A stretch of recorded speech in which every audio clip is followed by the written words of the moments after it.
आज के सत्संग में आप सभी भाई बहनों का बहुत बहुत स्वागत है।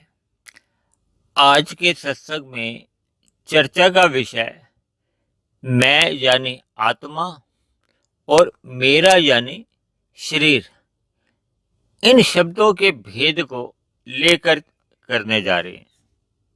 आज क्योंकि कलयुग चल रहा है, इसलिए लोग शरीर को अधिक महत्व देते हैं, आत्मा को महत्व कम देते हैं। देखिए, वैसे तो ये शब्दों का इतना विषय नहीं है, लेकिन फिर भी शब्दों द्वारा मैं जितना प्रकाश डाल सकूंगा परमात्मा की कृपा से मैं प्रयत्न करूंगा। इसलिए आज के विषय को थोड़ी आप ध्यान से सुनने की कोशिश करें। हमारे शास्त्रों में प्रकृति, आत्मा और परमात्मा, इन तीन तत्वों का ही जिक्र किया गया है, बताया गया है। ये तीनों तत्व ही अनादि है, यानी किसी ने किसी को बनाया नहीं और नष्ट भी नहीं हो सकते। ये दिखने वाली भौतिक प्रकृति जड़ कही गई है, जो कि 24 तत्वों की है। इसमें मूल रूप से जो नित्य रहते हैं वो सतो रजो तमो गुण है। शेष 23 तत्व इनका विस्तार है, जब प्रकृति है। दूसरा तत्व आत्मा है, जिसको हम स्वयं भी कहते हैं, जीवात्मा भी कह देते हैं। और तीसरा तत्व है परमात्मा, जो कि सर्वव्यापी है, सर्वज्ञ है, सब कुछ जानने वाला है, सर्वशक्तिमान है, परम चेतन है और एक ही है। देखिए, परमात्मा के रूप अनेक हैं, लेकिन सत्ता एक ही है। जबकि आत्मा अनंत है, अनंत, अनंत का भी अनंत, जिसको शब्दों में बयान ही नहीं किया जा सकता। देखिए, आत्मा भी नित्य है और चेतन है, परमात्मा तो परम चेतन है। जबकि माया, जब प्रकृति, जब 24 तत्व जो भी कहो उसको जड़ बताए गए हैं, उनमें चेतनता नहीं है। इनमें भी सतो रजो तमो गुण नित्य है, लेकिन फिर भी जड़ है। जबकि शेष 23 तत्व जड़ होते हुए अनित्य हैं, यानी उनका विस्तार होता है और फिर वो समाप्त हो जाते हैं, या सतो रजो तमो गुणों में ही पुनः लीन हो जाते हैं। यहाँ से वो प्रकट हुए थे। इसी तरह हमारा ये जो स्थूल शरीर है, जो साकार रूप में है, पृथ्वी जल अग्नि वायु आकाश का बना है, ये भी जड़ ही है, माया से के प्रकृति से ही बना है। लेकिन ये अलग बात है। देखिए, हमारे 3 शरीर होते हैं। स्थूल शरीर के साथ साथ हमारे अंदर होता है एक सूक्ष्म शरीर और एक कारण शरीर। ये स्थूल शरीर तो हम एक दूसरे को जो देख ही पाते हैं, ये तो पृथ्वी जल अग्नि वायु आकाश के ही बने।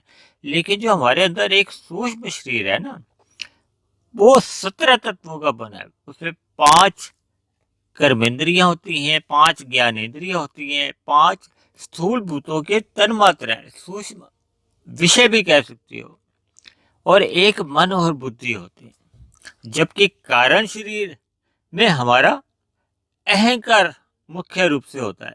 क्योंकि देखिए, हम दिन भर जितने भी कर्म करते हैं वो हम अहंकार वश करते हैं। कारण शरीर में ही हमारा कर्माशय बनता है, और जितने जितने हम कर्म करते जाते हैं उनके वो हमारे अंदर संस्कार बनते हैं। लेकिन ये तीनों शरीर भी जड़ ही है, माया के ही बने हुए हैं। ये अलग बात है कि मृत्यु पर केवल स्थूल शरीर की मृत्यु होती है। ये जो सूक्ष्म शरीर और कारण शरीर, ये आत्मा और परमात्मा के साथ पुनः अपने कर्मों के अनुसार या अपने संस्कारों के अनुसार फिर नए स्थूल शरीर में प्रवेश कर जाते हैं। इन तीनों शरीरों की हमने विस्तार से अलग से चर्चा कर चुकी है। दूसरी बात, देखिए, हम अपने आप को आत्मा मानते हैं या शरीर मानते हैं, ये एक अलग बात है। लेकिन मैं और मेरे में भेद तो है ही ना, इस बात को तो सभी मान सकते हैं। देखिए, जब हम कहते हैं मैं शरीर हूं, मेरा हाथ दुख रहा है, ये मेरी कार है, ये मेरा मकान है, तो इसका मतलब मैं और मेरा में कुछ तो भेद है ना। इस बात को तो आप इनकार नहीं कर सकते। देखिए, मैं आत्मा हूं, ये एक अलग विषय है, इस पर अभी हम चर्चा करते हैं। लेकिन सर्वप्रथम हमें अपने दिमाग में ये तो बैठाना ही होगा ना, मैं और मेरा दो अलग अलग अस्तित्व हैं। इस बात को आप विभिन्न उदाहरणों द्वारा दिन में 50 उदाहरण ले सकते हो, 500 उदाहरण ले सकते हो, मतलब जिसमें आपके दिमाग में ये बात बैठ जानी चाहिए कि मैं और मेरा में भेद है। यानी मैं एक अलग अस्तित्व है या अलग तत्व है, और मेरा एक अलग अस्तित्व है, वो मैं से थोड़ा हटके है, अलग है। अब देखिए, मैं को हम आत्मा मानते हैं या शरीर मानते हैं, उस पर अभी हम अलग से चर्चा करते हैं। लेकिन आप अपने दिमाग में मैं और मेरा में एक अलग भेद लेके चलो कि इन दोनों का एक अलग अलग अस्तित्व है। अब हम बात करने जा रहे हैं जड़ और चेतन की। देखिए, अभी थोड़ी देर पहले हमने आपको बताया था कि तीन ही तत्व हैं, प्रकृति, आत्मा और परमात्मा। अब प्रकृति को हमने अभी बताया था जड़, और आत्मा को बताया है चेतन। देखिए, अब आप ये सोचिए कि हमारे शरीर में एक जड़ तत्व है और एक चेतन तत्व है। हालांकि परम चेतन तत्व भी हमारे अंदर है, लेकिन अभी हम इसको नहीं ले रहे। सर्वप्रथम हम देखिए, हमारा जो स्थूल शरीर है, सूक्ष्म शरीर है और कारण शरीर है, ये तीनों शरीर भी जड़ ही हैं, क्योंकि माया के बने हुए हैं, प्रकृति के बने हुए हैं।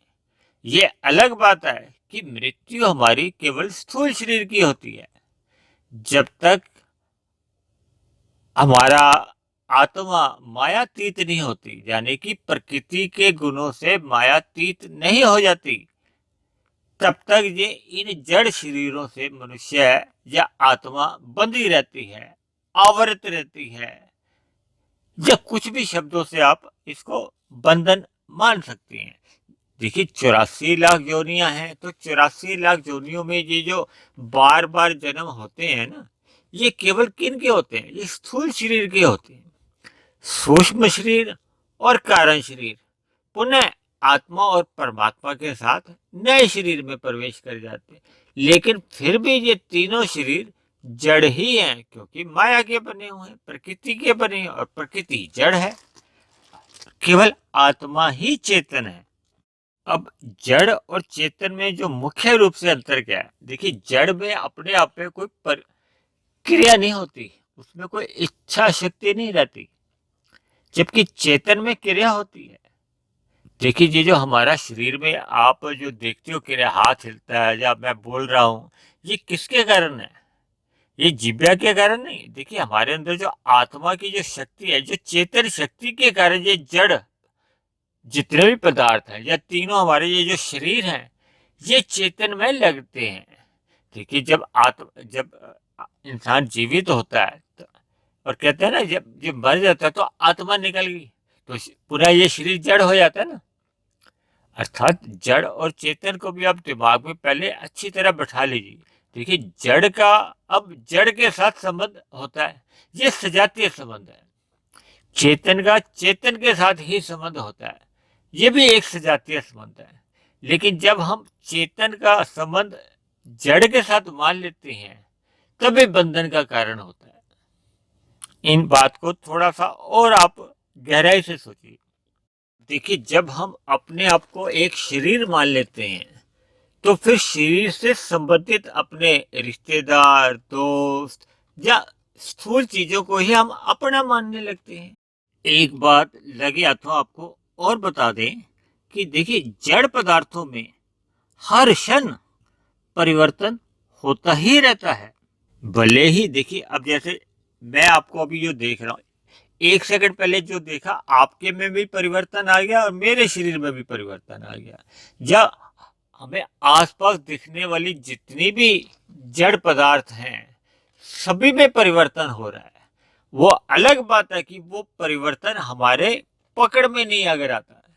देखिए हम हर क्षण हमारी उम्र स्थूल शरीर की बीतती है ना, तो अगर आप बचपन की फोटो देखो, स्कूल की फोटो देखो, कॉलेज के समय की फोटो देखो, आज की फोटो देखो, मतलब इनमें परिवर्तन होता है ना। ये एक एक दिन में तो एक क्षण में मतलब हर क्षण परिवर्तन होता है, लेकिन वो हमारे पकड़ में नहीं आता।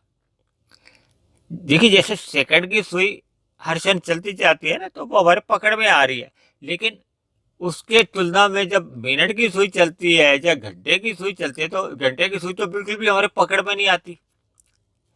तो इसी तरह ये जो जड़ पदार्थ में सदा ही परिवर्तन, हर क्षण, देखिए हर क्षण परिवर्तन उसमें होता रहता है, जबकि चेतन तत्व में कभी परिवर्तन होता ही नहीं है। दूसरे शब्दों में हम ये भी कह सकते हैं कि आत्मा में और परमात्मा में परिवर्तन होना संभव ही नहीं है। ये अलग बात है कि देखिए आत्मा को शास्त्रों में अनु कहा गया, जबकि परमात्मा को अनु नहीं कहा गया। इसी कारण जब हम स्वयं को आत्मा नहीं मानकर शरीर मान लेते हैं और फिर जड़ पदार्थों में लिप्त हो जाते हैं, भोगों के कारण, आकर्षण के कारण भी जड़ माया का हमारी आत्मा के ऊपर आवरण चढ़ जाता है, यानी कि हमारे आत्मा का जो प्रकाश है वो ढकने लगता है। इसी को शास्त्रों में आवरण कहा गया है। आपको शायद ध्यान होगा कि हमने 1-1.5 महीना पहले आवृत आत्मा पर भी एक सत्संग किया था। अभी जैसे बताया था ना कि हमारे शरीर का माया के साथ या प्रकृति के पदार्थों के साथ सजातीय संबंध है। देखिए हमारा शरीर पृथ्वी, जल, अग्नि, वायु, आकाश का बना है, और ये जो पदार्थ भी है, जितने भोग्य पदार्थ भी हैं, ये भी इन्हीं चीजों के बने, इन्हीं तत्वों के बने, तो इनमें सजातीय आकर्षण बना रहता है। देखिए हमारा शरीर प्रसन्न होता है जब हमें भोग्य पदार्थ मिलते हैं, और दूसरी तरफ अभी हमने बताया कि देखिए आत्मा चेतन है और परमात्मा परम चेतन है। तो आत्मा का पदार्थों के साथ तो सजातीय संबंध है नहीं ना, वो तो विजातीय संबंध है। और आत्मा का परमात्मा के साथ सजातीय संबंध है, अर्थात अंतोगत्व हमारी आत्मा जब तक परमात्मा की ओर कहो, परम चेतन तत्व की ओर जब तक नहीं चलेगी, उसको सुख नहीं मिलेगा, उसको आनंद की प्राप्ति हो ही नहीं सकती। क्योंकि मैं आज आपको एक एक नया शब्द भी देता हूँ कि सजातीय का मतलब जैसे चुंबक आकर्षित होता है ना, वो अपने आप खींच लेता है। देखिए जैसे प्रकृति हमारे शरीर को अपनी ओर खींच लेती है ना, तो परमात्मा को हम कैसे खींचेंगे? देखिए हमने क्या करना है, हमने अपने आत्मा को जो प्रकृति की ओर सम्मुख है ना, उसको केवल प्रकृति के पदार्थों से विमुख करना है, यानी कि हमें इन भोग्य पदार्थों का संग नहीं करना। या दूसरे शब्दों में आप यूं भी समझ सकते हो कि हमने शरीर को केवल एक गति देने के लिए, शरीर को एक स्वस्थ रखने के लिए, देखिए शरीर तो हमारा एक साधन है, हमारा शरीर एक साधन है ना, तो साधन को तो थोड़ा सा ईंधन तो चाहिए ना, यानी कि हमारी आवश्यकताओं की पूर्ति होती रहे, बस इतना ही हमने सम्मुख होना है, भौतिक प्रकृति की ओर कहो, पदार्थों की ओर। शेष हमने केवल उनमें भोगों में डूबना नहीं, केवल हमने उनका मर्यादा में संग करना है, ताकि हमारा शरीर एक चलता फिरता रहे, स्वस्थ रहे। और हमने भोग्य पदार्थों से वैराग्य करके केवल अपनी आत्मा को परमात्मा के सम्मुख करना है। देखिए जब हम सत्संग करते हैं, जब हम सत्संग श्रद्धा पूर्वक करते हैं, परमात्मा की चर्चा सुनते हैं, यानी कि परमात्मा की ओर जब हम ध्यान से, देखिए अक्सर लोगों का सत्संग क्या है, बेमन से होता है। जब श्रद्धा पूर्वक जिनका सत्संग होता है तो उनको तो आनंद आता है ना। देखिए जब तक हमारा श्रद्धा पूर्वक सत्संग नहीं होता तो हमें कभी कभी, देखिए इसमें बुरा मानने की बात नहीं है, कभी कभी हमें घुटन से भी होती है। देखिए जो लोग बहुत अधिक बेमन से करते हैं तो उनको कई बार घुटन होती है। अक्सर ऐसे लोग सत्संग से बचते भी हैं। इसमें देखिए बुरा मानने की बात नहीं है, ये एक स्वभाव है। दूसरे आसान शब्दों में आप देखिए, जड़ और चेतन का आपको अंतर पता चल गया। अब जड़ का जड़ से सजातीय संबंध है, जड़ का चेतन से सजातीय संबंध नहीं है। बस देखिए, जब सत्संग करते करते ये जड़ चेतन सजातीय विजातीय ये शब्द हमारे दिमाग में जब पक्के तौर पर बैठ जाते हैं ना, तो फिर हम मैं को शरीर नहीं मानते, मैं को हम आत्मा ही मानते हैं। जब हम स्वयं को आत्मा मानते हैं तो फिर परमात्मा की ओर सहज ही मन टिकने लगता है, सहज ही परमात्मा से प्रीति होने लगती है। और प्रकृति से कहो, खाद्य पदार्थों से कहो, या संसार से एक उचित वैराग्य होने लगता है। देखिए, जैसे समुद्र में लहरों को अलग नहीं किया जा सकता ना, देखिए लहरों को अलग मानना बहुत बड़ी भूल है ना। इसीलिए परमात्मा और आत्मा ये एक लहर और समुद्र जैसा ही हमारा संबंध है। हमें केवल अपने आप को, अपनी आत्मा को अलग नहीं मानना, अर्थात हमें भोगों में लिप्त नहीं रहना, अर्थात हमने शरीर और आत्मा में एक भेद लेकर ही चलना है। जब हम ये भेद एक पक्के तौर पर मन में बिठा लेते हैं तो फिर हमारे जो कर्मों में बहुत बड़ा परिवर्तन आता है। देखिए, ये जो हम छल कपट ठगी हेरा फेरी करके भोग किसके लिए करते हैं? अपने शरीर को अधिक से अधिक भोग मिले, इसी के लिए ना। देखिए, जब हम ये छल कपट ठगी हेरा फेरी करते हैं तो ये हमारे पाप कर्म गिने जाते हैं। फिर पाप कर्मों का देखिए, प्रकृति में कर्मों का सिद्धांत है ना, जो जैसा करता है फिर वैसा उसको मिलता है। ये 84 लाख जोनियों में जो बंधन का कारण है, ये हमारे कर्म ही है। कर्मों से हमारे संस्कार बनते हैं। तो ये एक ऐसा चक्रव्यूह में मनुष्य फंस जाता है, तो फिर उसका 84 लाख जोनियों में फिर जन्म मरण होता ही रहता है। तो इसलिए इस बंधन से छुटकारा पाने का एक ही उपाय है कि हम अपने मनुष्य जोनि पाकर, देखिए मनुष्य जोनि में ही हम सत्संग कर सकते हैं ना। तो मनुष्य जोनि पाकर हम जितना अधिक सत्संग करते जाते हैं, हमें ज्ञान होता जाता है, अर्थात हमारी अज्ञानता मिटती जाती है। तो फिर हमारे कर्मों में सुधार होता है, हमारे ज्ञान में वृद्धि होती है, भौतिक भोगों से फिर हमारा वैराग्य होता है, और परमात्मा की ओर हमारी सहज ही प्रीति होने लगती है। ये सहज प्रीति तभी होती है जब हम भोगों से हमारा वैराग्य बनता है।